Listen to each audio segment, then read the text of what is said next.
proyekto, ito si Vince Dizon, dapat ipakita mo muna na yung iyong amo maganda doon sa lugar niya. Oo, para maipagmalaki mo siya. Eh hindi, pumupunta ka kung saan-saan lugar, nagagalit ka sa mga proyekto ron. Putang ina, yung bakuran nyo, bakuran ng amo mo na Ilocos Norte, putang ina, bulok, basura.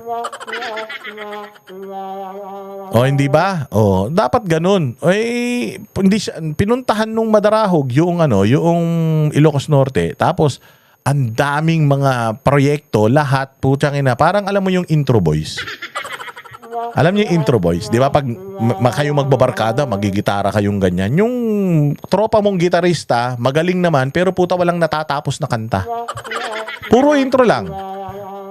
Magi-intro, jeng, jeng, jeng, tapos kakanta na kayo, biglang mag-iisip na naman siya ng ibang kanta, magigitara na naman siya, ibang kanta na naman. Sa inuman, nakakabisit yung ganyan eh. Kasi putangin na, tapusin mo yung kanta para masaya naman tayo. Hindi yung putya, simula lang, pagtapos ng intro, iba na naman yung tinutugtog mo. So, ganun yung mga proyekto dyan sa Ilocos Norte, puro intro. Pukin ang ina niyan. Saan ka na makakita ng ganyan, puro intro, visit.